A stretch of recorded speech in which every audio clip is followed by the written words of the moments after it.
ICI Pru blue chip fund यह fund एक large cap category का फंड है। सबसे पहले इस फंड के पास रिटर्न पर एक नज़र डालते हैं। इस फंड ने पिछले एक साल में 23% से ज़्यादा का रिटर्न दिया है, 2 सालों में 40% से ज़्यादा का रिटर्न दिया है, 3 सालों में 16% से ज़्यादा का रिटर्न दिया है और 5 सालों के अंदर 13% से ज़्यादा का रिटर्न दिया है। वहीं बात करें इस फंड के कैटेगरी रिटर्न की, तो इस फंड ने पिछले एक साल का जो कैटेगरी रिटर्न रहा है वह 18% से ज़्यादा का रहा है, 2 सालों में 35% से ज़्यादा का रहा है, 3 सालों में 15% से ज़्यादा का रहा है और 5 सालों में 12% से ज़्यादा का रहा है। तो आप देख सकते हैं कि इस फंड ने पिछले 5 सालों में हर साल अपनी कैटेगरी को बीट किया है। और यह फंड एक ओपन एंडेड फंड है। ओपन एंडेड वह फंड होते हैं जिसके अंदर आप कभी भी इन्वेस्टमेंट कर सकते हैं और कभी भी विड्रॉ कर सकते हैं। इस फंड का बेंचमार्क निफ्टी 100 है और इस फंड के अंदर यदि आप एक साल से पहले विड्रॉ करते हैं तो 1% का एग्ज़िट लोड लगता है। वहीं अगर आप एक साल के बाद विड्रॉ करेंगे तो किसी भी प्रकार का कोई एग्ज़िट लोड नहीं लगता है। बात करें इन्वेस्टमेंट की, तो एसआईपी और लमसम दोनों ही केस में आप सिर्फ 100 रुपये से इन्वेस्टमेंट की शुरुआत कर सकते हैं। यह फ़ंड 2008 में लॉन्च हुआ था और इस फंड का अभी तक का जो एसेट अंडर मैनेजमेंट है वह है 31,688 करोड़ रुपए का। इस फंड का एक्सपेंस रेशो जो है वह है 1.73% का। वहीं अगर इस फंड के अंदर किसी व्यक्ति ने 1 लाख रुपए इन्वेस्ट किए होते जब यह फंड लॉन्च हुआ था, तो आज उसकी वैल्यू 6,67,000 रुपये होती। यह फंड 3 फंड मैनेजर के द्वारा मैनेज किया जाता है। फर्स्ट हैं प्रियंका खंडेलवाल, सेकंड मिस्टर अनीश और मिस्टर वैभव के द्वारा यह फंड मैनेज किया जाता है। वहीं बात करें अगर इसके टॉप 5 सेक्टर एलोकेशन की, तो इसके अंदर बैंक्स प्राइवेट के अंदर 22.96% का इन्वेस्टमेंट है, आईटी के अंदर 12.81% का इन्वेस्टमेंट है, ऑयल एंड गैस में 9.90% का इन्वेस्टमेंट है, ऑटो एंड ऑटो अलायंस के अंदर 7.45% का इन्वेस्टमेंट है और एनबीएफसी के अंदर 5.96% का इन्वेस्टमेंट है।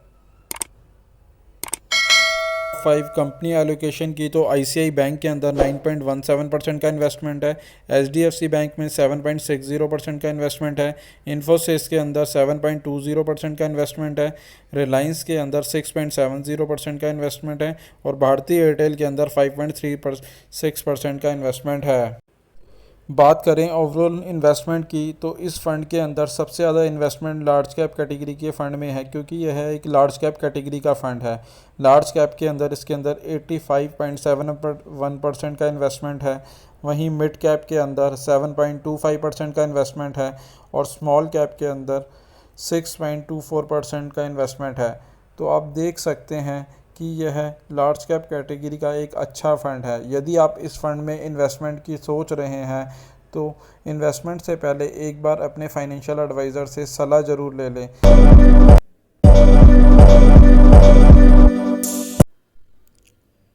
Nippon India large cap fund यह फ़ंड एक लार्ज कैप कैटेगरी का फ़ंड है। सबसे पहले इसके पास्ट रिटर्न पर एक नज़र डालते हैं।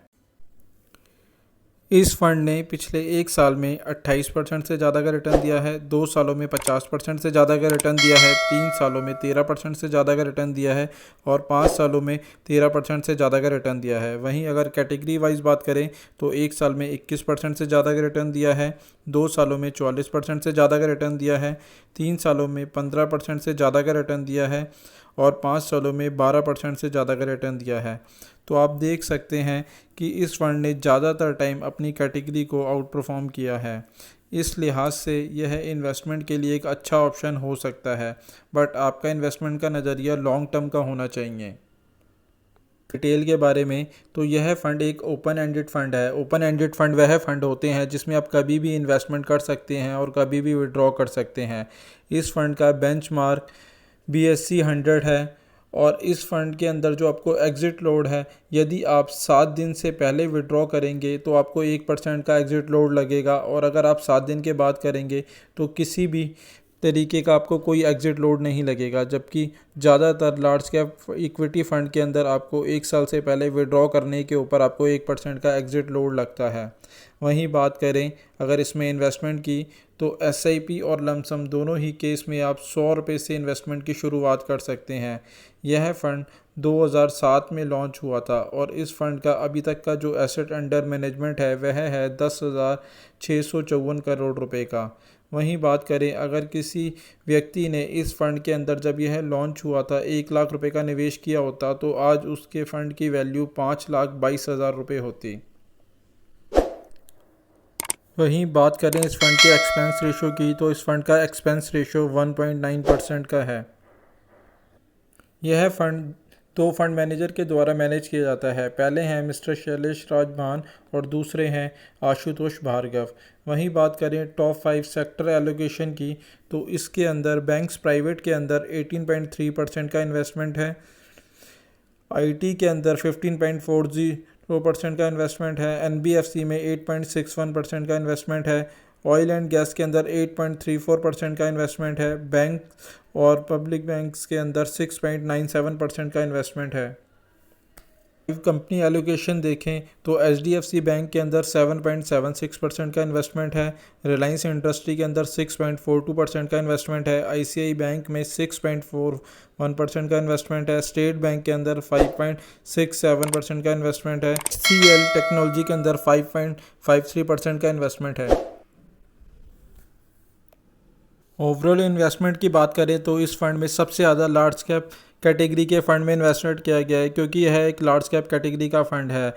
लार्ज कैप के अंदर इसके अंदर 82.25% का इन्वेस्टमेंट है, वहीं मिड कैप के अंदर 10.26% का इन्वेस्टमेंट है और स्मॉल कैप के अंदर 5.82% का इन्वेस्टमेंट है।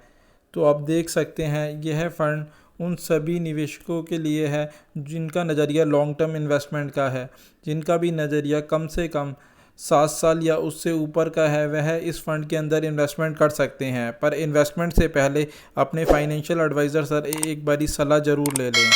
और अगर आपको यह वीडियो अच्छा लगा हो तो प्लीज़ इसे लाइक शेयर करें, और अगर आपने हमारे चैनल को अभी तक सब्सक्राइब नहीं किया है तो प्लीज़ इसे सब्सक्राइब करें।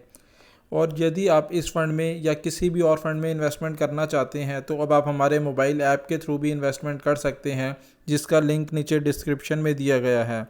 आशा करता हूँ मेरे द्वारा दी गई जानकारी आपके लिए उपयोगी सिद्ध होगी। धन्यवाद दोस्तों।